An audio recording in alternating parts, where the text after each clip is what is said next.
What's up, everybody? This is Pastor Jacob, and I'm here with another Bible verse breakdown. So it's been a little while since I've done one of these, but I figured I'd try one today. This is one that should be very, very, very familiar to you, but let's see if we understand it correctly. Let's see if we're understanding it right. All right, so let's look at Proverbs chapter 3, verse 5, and let's see if we understand it correctly.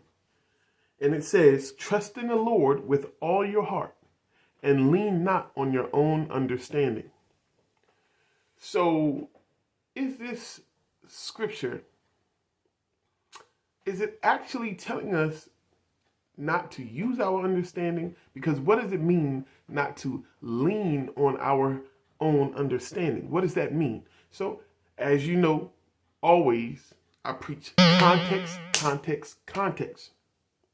That's the big deal here. Let us read it in context, and then let's see if we get the understanding more fully fleshed out, right? Trust in the Lord with all your heart, and lean not on your own understanding. In all your ways acknowledge him, and he shall direct your paths. Do not be wise in your own eyes. Fear the Lord and depart from evil. It will be health to your flesh and strength to your bones. When we're thinking about not leaning on our own understanding, a lot of times people will try to take this verse and make it seem like we shouldn't use our mind, or we shouldn't use our quote unquote common sense, that we shouldn't think. But we know that that is not how it works. Why? Because we go one more chapter to verse 4. Verse 7, it says, "Wisdom is the principal thing. Therefore get wisdom. And in all you're getting, do what? Get understanding." So then, if understanding is a companion to wisdom, and God says wisdom is the principal thing, and in all of the wisdom that he will heap upon us if we ask him liberally, then as we use the wisdom, it comes complete with understanding. So understanding is a part of wisdom. The application of knowledge is a part of wisdom.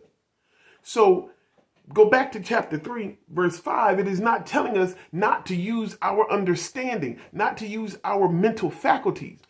What it is saying is that we should trust in the Lord, trust in God fully, knowing that our own hearts are wicked and deceitful. So we should trust fully in the Lord with everything in us.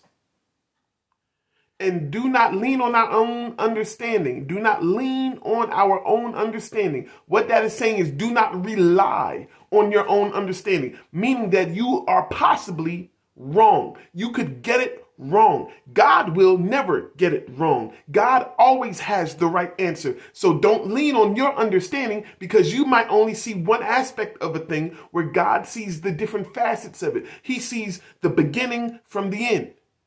He knows the end from the beginning. He knows the inside out and outside in. He knows all of it, where we can only see what's on the surface. That's why God says, be careful who you judge and how you judge, because God knows the heart of the person as well as the action that they committed. So then we got to be careful with how we judge and when we judge, because not only do we see the actions, but God sees the heart, and he knows why they committed the action, or the thought process that made them commit the action, where they may have thought that they were doing the right thing, even though it was dead wrong. So the Bible tells us, lean not on our own understanding. In all our ways, in every single thing we do, say, and think, every situation, every obstacle we must go through, every struggle, everything. Acknowledge him, and he will direct our paths, or he will make our path straight. Meaning that if there's ups and downs, highs and lows, God is going to do all. God can fix all of that. Don't try to figure it out with your own wisdom, with your own common sense. Not saying that you don't use the wisdom and the understanding that God's given you, because that is what he's given it to you for.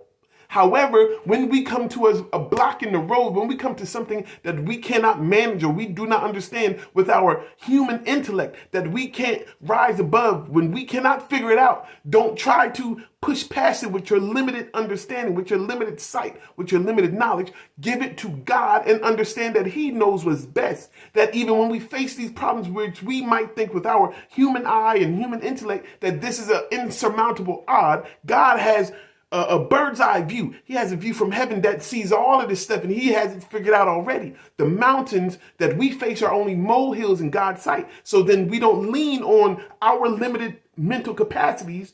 We rely on God's infinite knowledge and wisdom to get through every single struggle, and God will fix things for us. Now we can think through this verse and actually use it correctly and actually understand it correctly and not use it out of context or, use it to fight people when we don't think they understand something. That ain't it. That ain't it. That is not how we're doing it. We're doing it wrong. Let's understand the text from what it says and what it means by what it says. We have to also understand this one principle too, that this verse in Proverbs 3:5 can't negate the verse in Proverbs 4:7. They must be congruent. They must work together. They can't work against each other because God does not contradict Himself. So we got to understand, if there is a misinterpretation, if there is a misunderstanding, it is on our part, not God's, not the Bible. All right. So I pray that I've helped you with this thing, man. Hopefully y'all get it. This was a fun one. It was an easy one. If y'all have any requests, please get back with me. I certainly appreciate it. God bless you. Thank you. Like, subscribe, share, comment, all of that wonderful things. Pass this video on to other people so they can find my channel. I certainly appreciate it. God bless you. Happy Witness Wednesday.